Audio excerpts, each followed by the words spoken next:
In a residential neighborhood in Denver, Colorado, where autumn evenings were growing shorter, Lisa Thompson was hurrying home from the library. She worked as a part-time librarian at a small community library. Today, too, after finishing story time for the children, she was rushing home to prepare dinner for her family. The apartment building where Lisa lived wasn't luxurious, but it was in a clean and safe middle-class neighborhood. It was a 3-story red brick building with 4 units on each floor. The Thompson family lived in a corner unit on the second floor, with windows overlooking a small courtyard and the trees of a nearby park. Lisa loved this place. It was quiet and an ideal environment for her daughter Emma to grow up in. Her husband Michael worked as a construction supervisor at a mid-sized local construction company. Married for 16 years, he was a serious and responsible man. He left early in the morning, always came home in the evening, and cherished the time he spent with his family on weekends. Recently, overtime had increased due to a housing construction boom, but he never complained, saying it was for the family. Lisa was proud of her husband's dedicated work ethic. Their daughter Emma was a 14-year-old 8th grader who had grown into a beautiful girl with chestnut hair inherited from her mother and gentle brown eyes from her father. While she had moments of teenage rebellion, her relationship with Lisa was good, and she often told her mother about school events and friends. Emma loved reading and frequently visited the library where her mother worked to borrow new novels. She said she wanted to study literature in the future, and Lisa wholeheartedly supported her daughter's aspirations. Margaret Wilson, who lived next door to the Thompson family, had been widowed for 10 years. She was a former high school English teacher who, after retirement, lived quietly alone in her apartment. For Margaret, who had no children, the Thompson family was special. She had been warmly watching over them since they moved in 8 years ago. Margaret was particularly fond of Emma, helping with homework and inviting her to dinner when Lisa was busy. Emma also loved Aunt Margaret, as she called her, often visiting her room after school to drink tea and talk about books. For Lisa, Margaret was like a mother figure. Since her own parents lived far away in California, whenever she had troubles with child-rearing or small marital concerns, she always consulted Margaret. On autumn evenings when Lisa returned from the library, she often saw Emma with Margaret in the apartment courtyard. They would tend to the flower beds or sit on benches talking. Whenever she saw such scenes, Lisa felt warmth in her heart. Here was a rare thing in urban areas, a true neighborly relationship across generations. Michael also adored Margaret. On weekends, he helped with small repairs in her room and carried heavy packages for her. Margaret often said, "Having a family like yours next door makes me truly happy." And she would smile, saying, "Seeing such a wonderful family makes me feel happy too." The Thompson family's life wasn't glamorous, but it was filled with love. With Lisa's part-time income and Michael's salary, their life was stable. On weekends, they would go to the park as a family or see movies. In summer, they enjoyed camping at a nearby lake, and in winter, they went skiing. It was ordinary but fulfilling daily life. Lisa sometimes wished this peaceful life would continue forever. She treasured above all else the situation where her family was healthy, loving each other, and supporting one another. Saturday morning began as usual with the aroma of Lisa's pancakes. From the kitchen came the sound of butter sizzling and the pleasant sound of the coffee maker. Emma appeared at the dining table in her pajamas with bedhead. "Good morning, Mom." "Good morning, Emma. Did you sleep well?" Lisa placed pancakes with maple syrup in front of her daughter. Emma nodded slightly while picking up her fork. However, this morning she wasn't touching the pancakes that the growing girl usually ate with delight. "What's wrong?" "No appetite." "No, I'm fine. Just a little sleepy." There was a shadow of worry in Emma's expression. Lisa was concerned but tried to understand her teenage daughter's complex emotions. She was probably worrying about friendships at school or tests. Michael had already left for the work site. Recently, he often went to work on Saturdays too. While Lisa understood that he was busy due to the housing construction boom, she felt a little lonely that family time was decreasing. How about we go shopping today? We need to prepare for the new school term, and let's take our time going around the shopping mall together for the first time in a while. Emma's face brightened a little. That sounds good. I wanted a new notebook. The two left home around 1 in the afternoon. Cherry Creek Shopping Center in downtown Denver was about a 30-minute drive away. While driving, Lisa tried to enjoy conversation with her daughter. How's school? Have you gotten used to the new teachers? Yes, more or less. Mrs. Miller, the English teacher, is strict but gives interesting classes. That's good. Since Aunt Margaret was also an English teacher, why don't you consult with her sometime?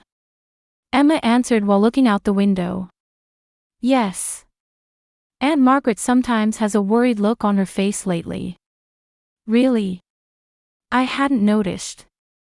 Mom, you're too busy to see what's happening around you. There was a slight edge to Emma's words. Lisa was startled.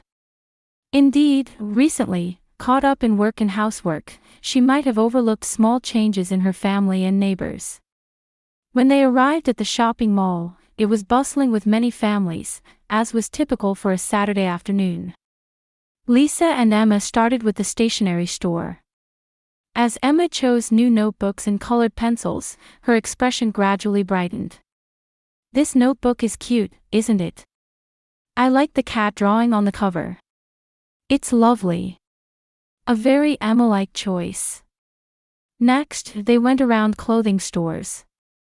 While Emma was changing clothes in the fitting room, Lisa's cell phone rang.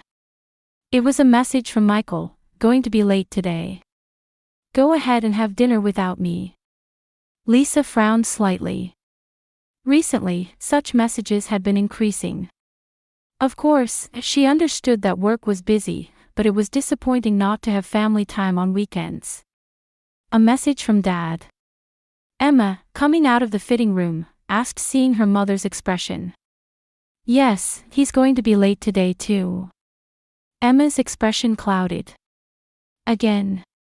Dad hasn't been home much lately. He's busy with work. He's working hard for us. But. Emma started to say something but then closed her mouth. But what? Nothing.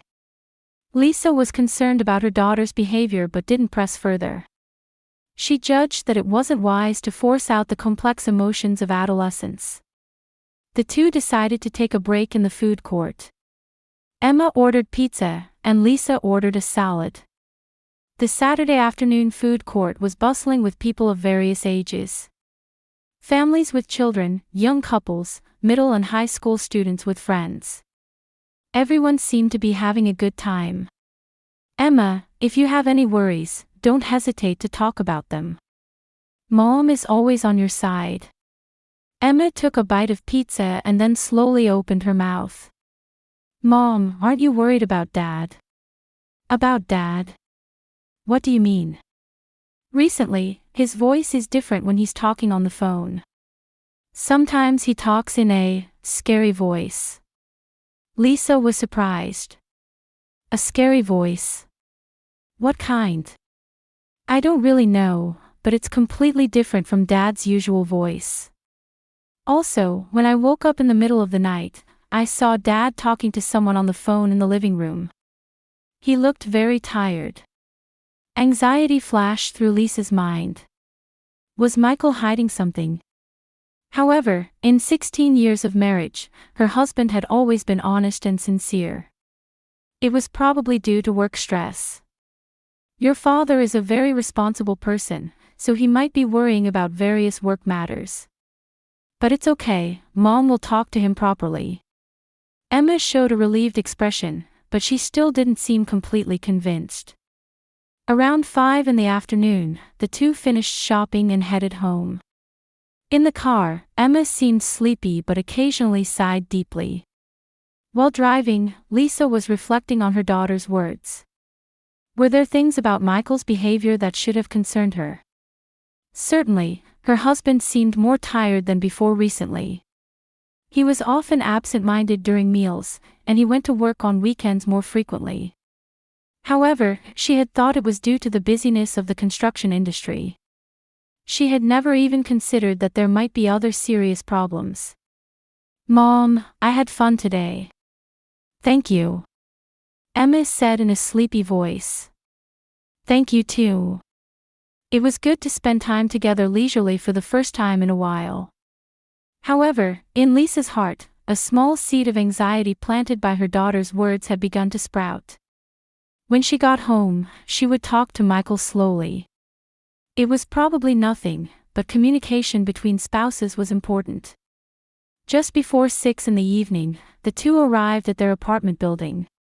They parked in the parking lot and headed toward the building carrying shopping bags. As usual, warm light was leaking from Margaret's room window. She was probably reading while drinking tea. Lisa was talking about the day's shopping with her daughter as they climbed the stairs. However, when they reached the second floor, she felt something strange in the atmosphere. The hallway was quieter than usual, and there was somehow a tense air. The moment Lisa and Emma tried to insert the key into their door, the door to Margaret's room next door opened forcefully. Margaret burst out, but her expression was more desperate than they had ever seen. Her usually neat gray hair was disheveled, her face was pale, and her hands were trembling slightly. "Lisa." "Emma." Margaret's voice was completely different from her usual calm tone, filled with urgency.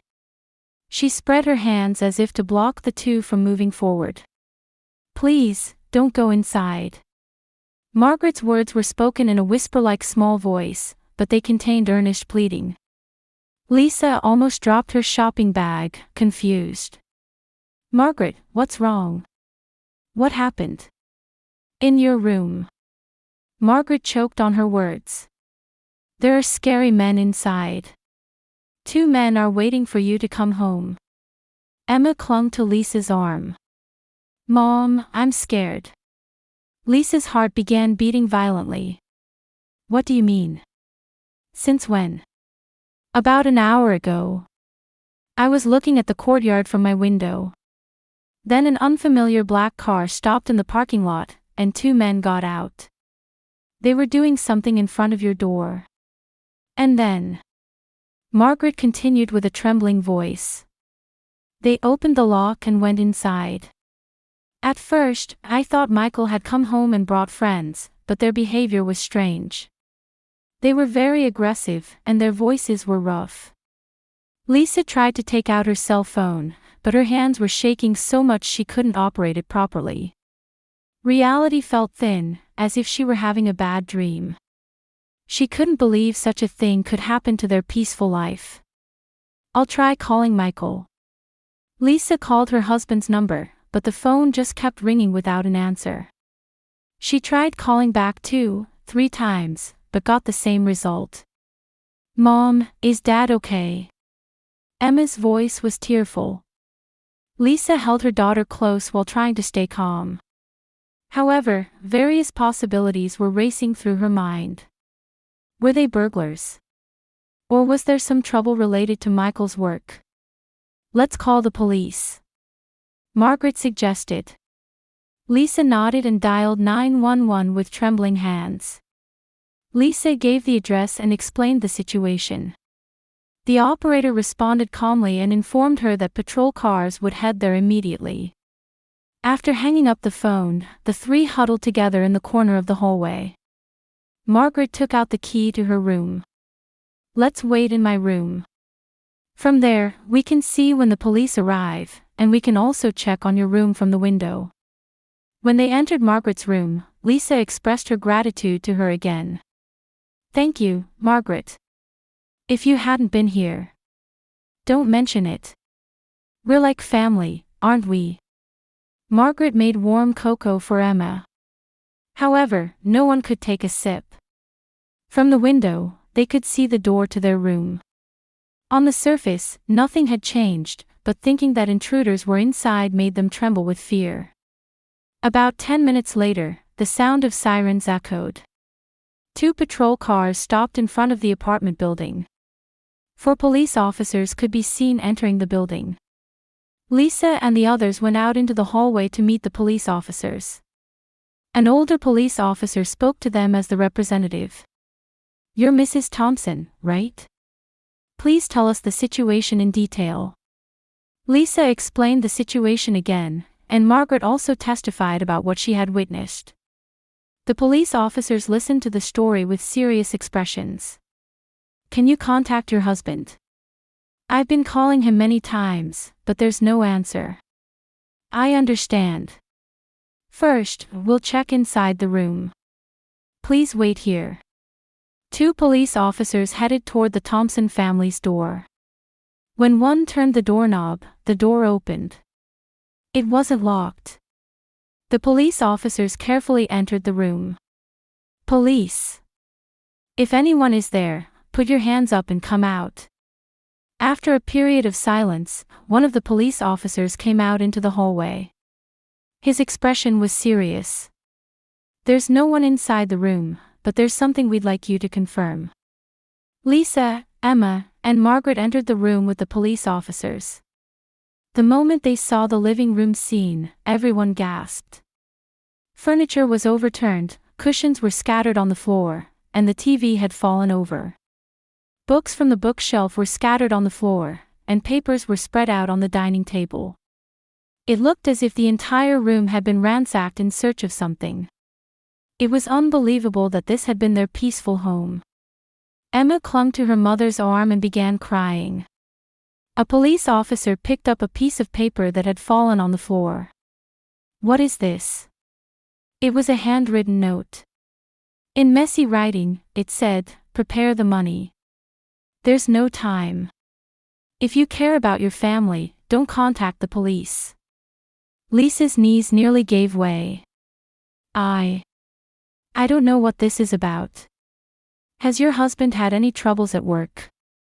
Debts, problems with personal relationships, anything like that?" "No, I've never heard of anything like that. Michael is a serious and honest person." However, Emma spoke up with a trembling voice. "Mom." "What, Emma?" "About Dad's phone calls, remember? We talked about it today at the shopping mall, didn't we?" Lisa remembered her daughter's words. The story about Michael talking to someone in a scary voice in the middle of the night. "Mom, it might already be too late." Emma's words had a tone as if she understood everything. A 14-year-old girl was trying to accept a reality that even adults couldn't fully comprehend. The police officers began thoroughly searching every corner of the room and collecting potential evidence. Margaret suggested returning to her room while comforting Lisa and Emma. However, there was something Lisa couldn't understand. Even if Michael was involved in some debt problem, why hadn't he told his family anything?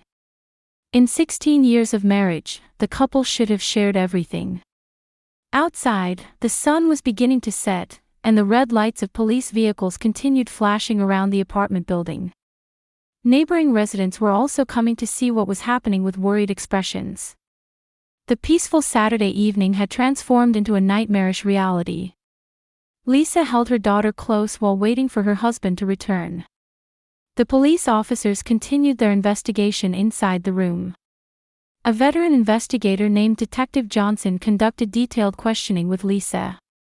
He had over 30 years of experience, and his calm way of speaking somewhat eased Lisa's tension. "Mrs. Thompson, has there been anything unusual about your husband's recent behavior? Changes in behavior patterns, new friendships, financial changes, any small thing will do." Lisa desperately searched her memory. "Certainly, he's been working overtime more recently. He's been going to work on Saturdays more often too. But I thought it was because the construction industry was busy." "Have there been any changes in his salary? Increases or decreases?" "No, there haven't been any particular changes. If anything, it increased a little with overtime pay." Emma spoke up in a small voice. "Detective, I have something that concerns me about Dad."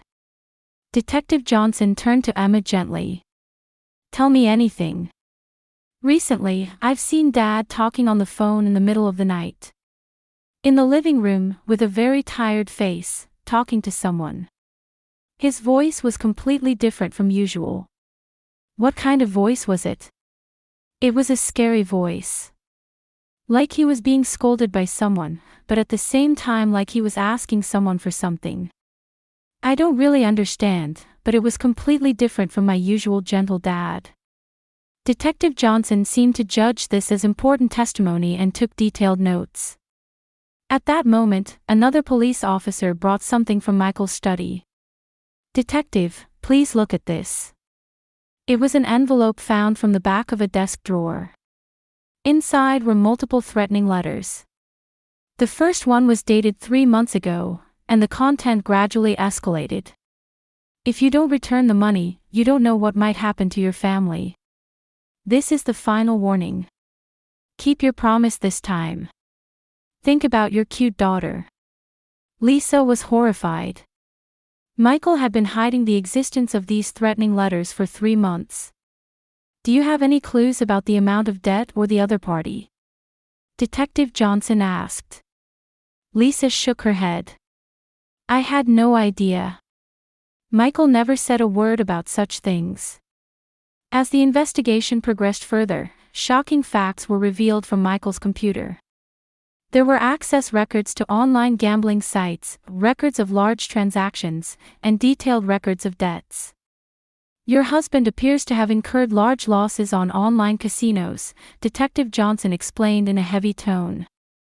Looking at the records, it started about 6 months ago, and the losses gradually increased. And it seems he fell deeper trying to recover those losses. How much money is it? Lisa's voice was trembling.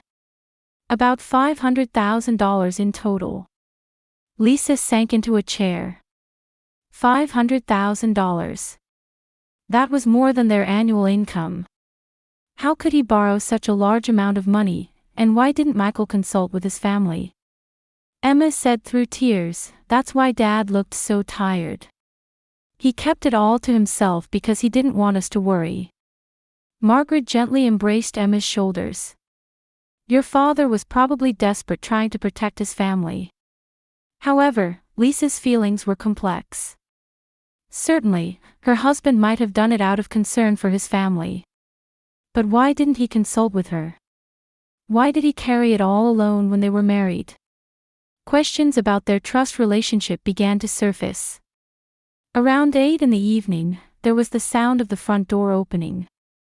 Michael had come home. When he saw the police officers standing in the hallway, his face turned pale. Lisa. Emma. Are you all right? Michael tried to rush to his family but was stopped by a police officer. You're Michael Thompson, right? We need to talk. Detective Johnson explained the situation to Michael. The threatening letters, the ransacked room, and the discovered gambling records. When Michael finished listening to everything, he let out a deep sigh. I'm sorry, it's all my responsibility. Michael opened his heavy mouth in front of his family. 6 months ago, when I was stressed at work, a colleague introduced me to online casinos. At first, it was small amounts, just for entertainment. But when I started losing, I kept increasing my bets trying to win it back. Lisa stared at her husband but couldn't say anything. I borrowed money from the company, and when that wasn't enough, I ended up dealing with loan sharks. They were very scary people, and when payments were late, the threats began. Emma cried out to her father through tears. Why didn't you tell us? We're family, aren't we? Tears flowed from Michael's eyes. I didn't want to worry you. And I was ashamed. I was pathetic for doing such a stupid thing. But if we're family, we could have thought of solutions together, Lisa finally spoke. Why did you carry it all alone? At first, I thought I could handle it myself. But I kept sinking deeper, and by the time I realized it, it was too late. Today I met with them too, asking for a little more time. Detective Johnson interrupted. Please tell us details about the people making threats. We need your cooperation to arrest them.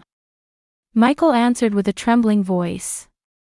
A man named Rick Montana is the boss, and he has 2 subordinates. I think those subordinates were the ones who ransacked the house today. They belong to an organization called Final Solution. The police immediately sprang into action. Based on Michael's testimony, an investigation of Rick Montana and his associates began. Fortunately, this organization had been under surveillance before, and this incident became decisive evidence for their arrest. 2 hours later, there was a call from the police. Rick Montana and his 2 subordinates had been arrested. They would be charged with extortion, breaking and entering, and property damage. It was revealed that they had repeatedly committed similar crimes in the past, and a long prison sentence was expected. However, just because they were arrested didn't mean all of the Thompson family's problems were solved. The enormous debt of $500,000 remained. Dad, what are we going to do now? Emma asked anxiously. Michael looked at his family and answered. I'll file for bankruptcy. And I'll receive treatment for gambling addiction. I have a disease. But I'll definitely get better and make a new start for my family. As Lisa listened to her husband's words, she felt various emotions swirling in her heart. Anger, disappointment, and at the same time, relief. At least there would be no more lies. Now that the truth was clear, they might be able to find a way forward as a family. Late at night, the police investigation ended. They decided to clean up the ransacked room starting tomorrow, and tonight everyone would stay in Margaret's room. Margaret made warm soup for them. The family of 3 felt the importance of truly being together for the first time in a long while. As a family just as they were, without lies or secrets. A week had passed. Lisa had repeatedly thought about the word divorce in her head. Her trust in her husband was greatly shaken, and it felt as if what they had built in 16 years of marriage had crumbled in an instant. However, before making a decision, they needed time to talk as a family. Michael explained the situation to his company and took unpaid leave. While proceeding with bankruptcy procedures with a lawyer, he began participating in a gambling addiction treatment program. Every morning was counseling, and afternoons were group sessions with people who had the same problem. One evening, Lisa made an opportunity to talk quietly with her daughter. Emma sat next to her mother, sitting with her knees drawn up. Emma, Mom is thinking about divorcing Dad. Emma looked up and stared at her mother. Deep thoughtfulness dwelt in her eyes. Can't Mom forgive Dad? It's not that I can't forgive him. But I feel betrayed by someone I trusted. The most important thing for a family is trusting each other, right? Emma was silent for a while, but eventually spoke quietly. But Dad is family too. Those words resonated deeply in Lisa's heart. Dad did wrong things, but his love for us hasn't changed. I can't abandon Dad who is suffering from illness. Lisa was amazed by Emma's mature thinking. Her daughter might have a much bigger heart than her mother.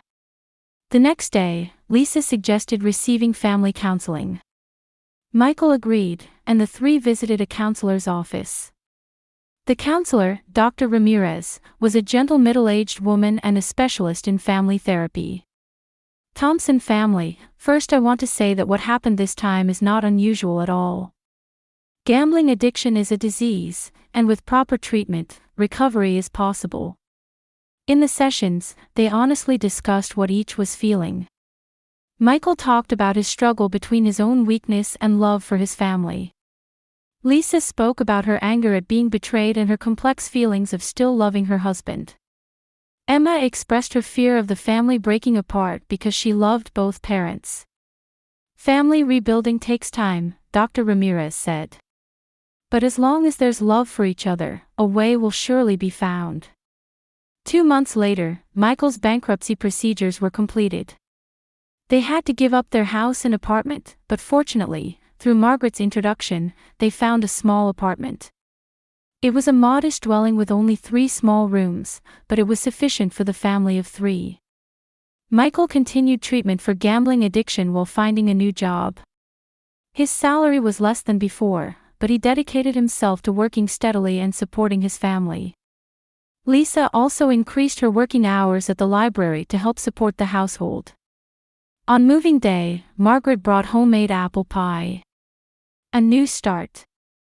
I'll come check on you sometimes, so don't hesitate to tell me anything. Lisa almost cried at Margaret's unchanging warmth. Having such a neighbor during such a difficult time was an immeasurable source of emotional support. 3 months later, the Thompson family has begun a new life in their small apartment. Michael continues attending addiction treatment programs twice a week. Family counseling also continues once a month. While financially challenging, the family bond seemed stronger than before. They had learned firsthand the importance of not keeping secrets and discussing everything together. One Sunday afternoon, the 3 were having a picnic in a nearby park. They spread out homemade sandwiches and cookies that Margaret had brought over, sitting on the grass. "Dad, how's the treatment going?" Emma asked. "There are still difficult times, but it's definitely getting better. I can keep going because you're here." Michael's face no longer had the shadows it once did. There was the peace of living honestly. Lisa looked at her husband and daughter and thought, perhaps there's no such thing as a perfect family. But being able to love each other, support each other, and give each other chances to start over, that's what a real family is. As the sunset painted the park golden, the 3 walked home hand in hand. From the window of their small apartment, they could see Margaret waving. Family might not be just about blood relations. It might be the deep connections with people who care for each other and support each other in times of trouble.